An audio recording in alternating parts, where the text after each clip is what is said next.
Denominacionalismo, uma ordem de Deus ou do homem.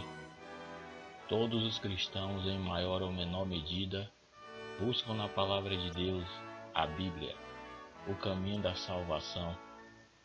Mas parece que são poucos os que, após terem sido salvos, buscam na palavra para saber como o Senhor gostaria que se reunissem para a adoração e o ministério da palavra.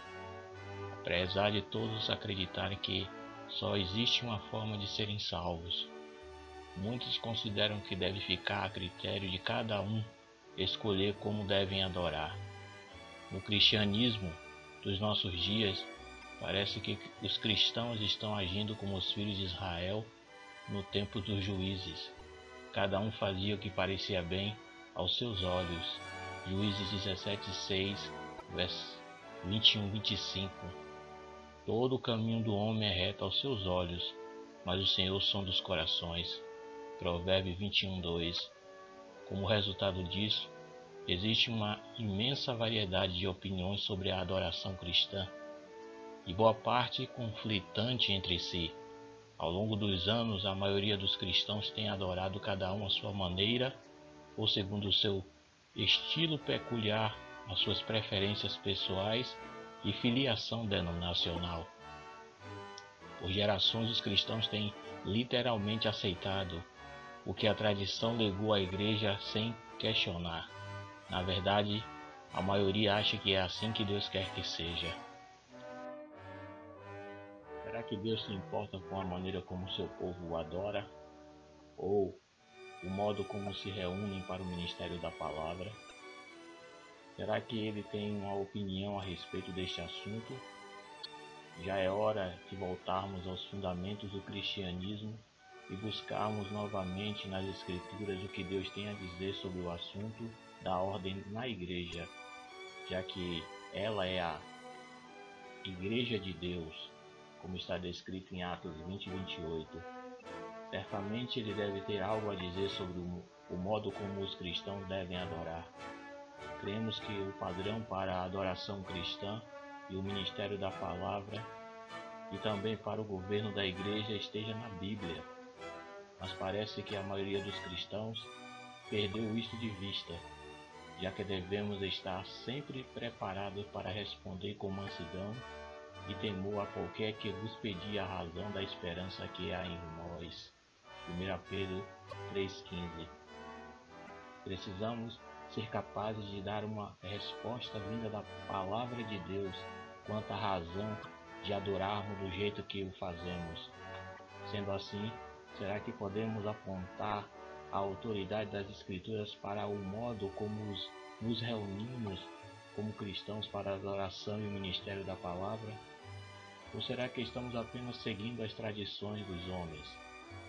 A fim de estimular nossos pensamentos ao longo dessas palavras, faremos algumas perguntas como um desafio a todos os crentes quanto à autoridade bíblica da sua forma de adoração.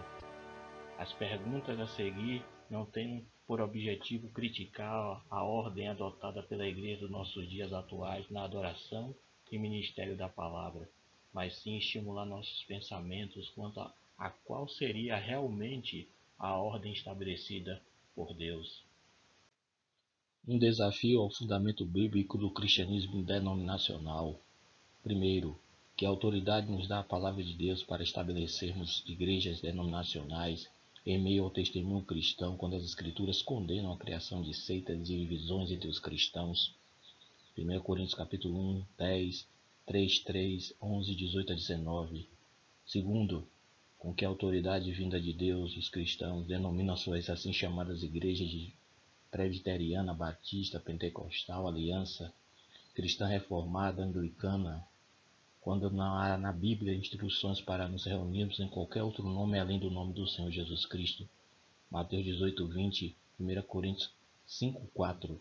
Com que autoridade os cristãos denominam seus grupos eclesiásticos em honra a proeminentes e dotados servos do Senhor como luterana, Martinho Lutero, menonita, Menno Simons, metodista wesleyana, John Wesley, e assim vai, quando as Escrituras denunciam a formação de grupos cristãos em torno de um líder na igreja. 1 Coríntios capítulo 1, versículo 12 a 13, capítulo 3, de 3 a 9.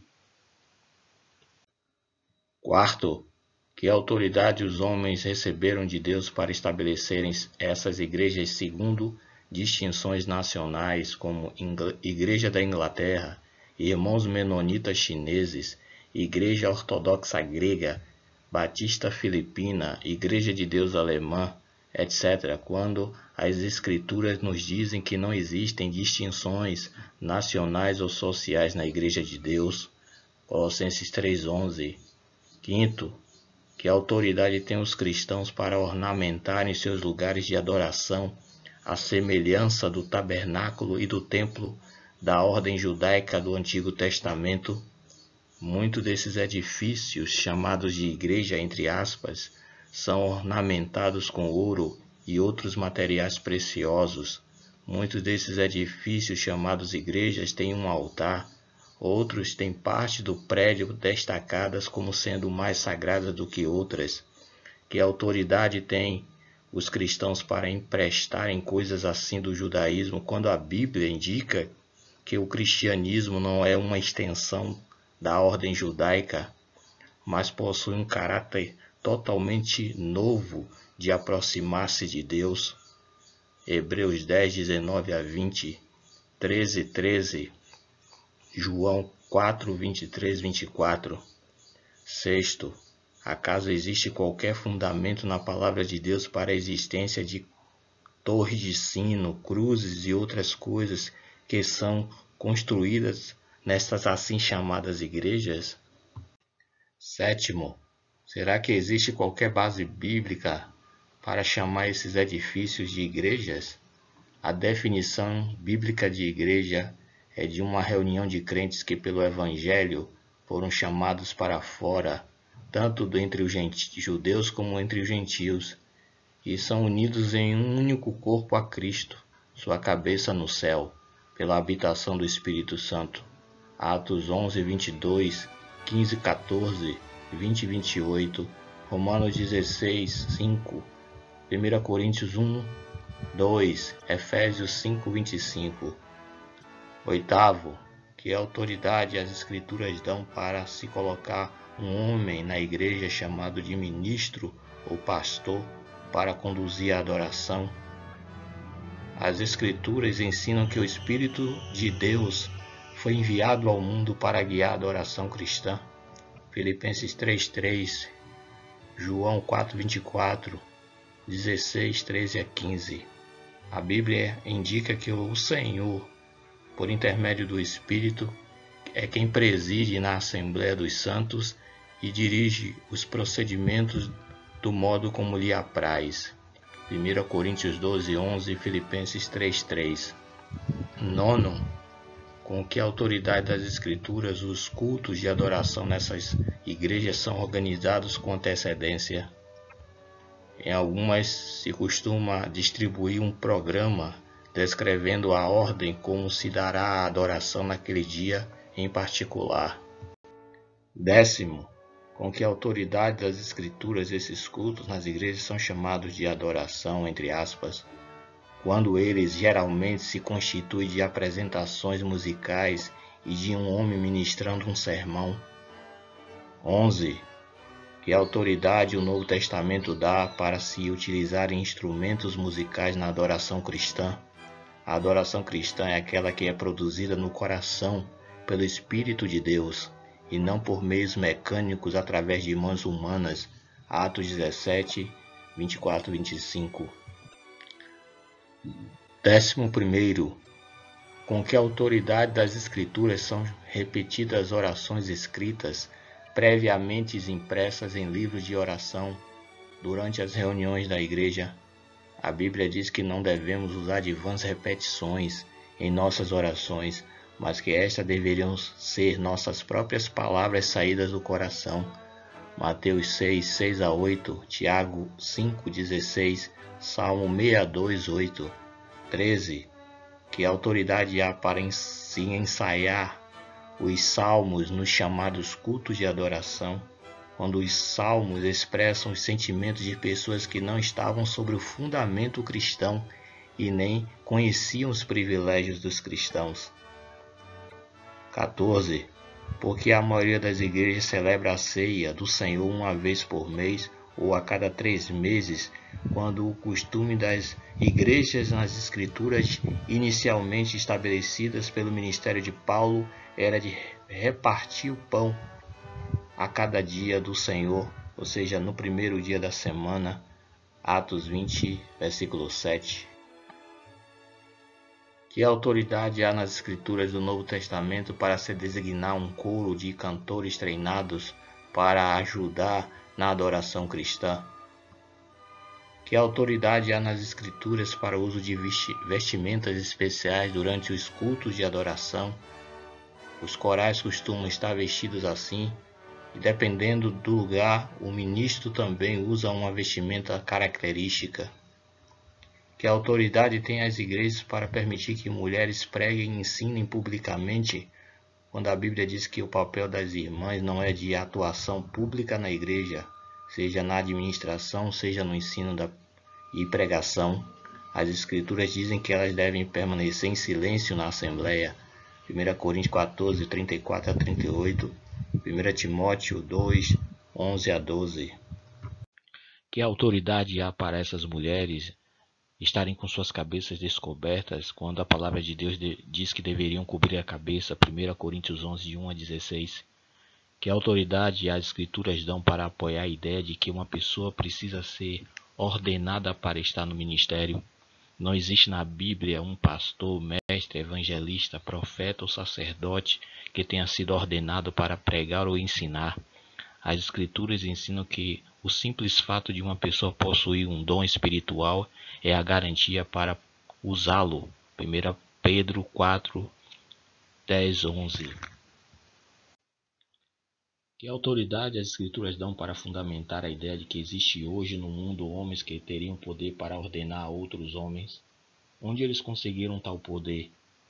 Acaso existe qualquer autoridade para dar a pessoas títulos de pastor, entre aspas, quando nas Escrituras esse dom nunca foi atribuído a alguém como um título? Com que autoridade das Escrituras os assim chamados ministros se denominam a si mesmos de reverendos, entre aspas, quando a Bíblia diz que reverendo é o nome do Senhor? Alguns clérigos adotam o nome padre, que significa pai, apesar de as Escrituras deixarem claro que não deveríamos chamar ninguém de pai. Outros adotam o título de doutor, que significa mestre ou instrutor em latim, quando as Escrituras também dizem para não procedermos assim. Mateus 23, de 8 a 10. Seria a escolha de ser o pastor ou ministro, entre aspas, por parte de uma igreja, uma prática com base nas Escrituras? O procedimento usual é que o candidato a pastor seja convidado por uma igreja para ter a oportunidade de provar que é qualificado para o posto, ministrando alguns sermões. Se a sua pregação for aceitável, então a igreja, geralmente por um grupo de diáconos e outros, irá elegê-lo para o seu cargo de pastor local. Estaria este procedimento de acordo com a palavra de Deus? Com que autoridade das Escrituras as igrejas tornam alguns dias santos, entre aspas, e observam festas como Sexta-feira Santa, Dia de Todos os Santos, Quaresma, Natal, entre outras? As Escrituras dizem que o cristianismo não tem nada a ver com essas épocas e dias especiais. Gálatas 4:10, Colossenses 2:16. Com que autoridade das Escrituras tem aqueles que ministram nos púlpitos dessas igrejas para ensinar doutrinas erradas como teologia do pacto, amilenismo, segurança condicional, purgatório, absolvição, guarda da lei, etc. Que autoridade há no Novo Testamento para se recolher dízimo, 10% da receita da audiência, quando o dízimo é claramente uma lei mosaica para Israel? Levítico 27, 32, 34, número 18, 21 e 24. A verdade é que precisamos desaprender algumas coisas antes de tentarmos aprender a ordem de Deus encontrada em sua palavra. de como os cristãos deveriam se reunir para adoração e o ministério da palavra, e também a ordem de Deus para o governo da igreja. Infelizmente, existem algumas falsas ideias que precisam ser descartadas. Do mesmo modo como um construtor cava fundo para remover uma grande quantidade de resíduos do solo ruim antes de colocar uma única pedra do alicerce, Lucas 6:48, sentimos ser necessário descartar algumas ideias que passaram a ser aceitas no mundo cristão e que simplesmente não têm qualquer base bíblica nas Escrituras. Com o tempo, muitas coisas passaram a ser aceitas pelas massas no testemunho cristão como se fossem a maneira de Deus fazer as coisas. Parece que pouquíssimas pessoas se deram ao trabalho de verificar se essas coisas estavam de conformidade com a palavra de Deus, que é o mapa e guia do cristão. As pessoas simplesmente aceitaram tudo do jeito que receberam. Um dos problemas disso é que, após convivermos com certas coisas por muito tempo, elas tendem a ficar arraigadas em nossa mente como se fossem verdades, quando na realidade não passam de tradição. Essas ideias preconcebidas anuviam nossos pensamentos e nos impedem de enxergar a verdade. Portanto, para muitos de nós, aprender a verdade da ordem de Deus, de como os cristãos devem se reunir para a adoração e o ministério da palavra, irá significar desaprender algumas coisas que equivocadamente assimilaram ao longo dos anos.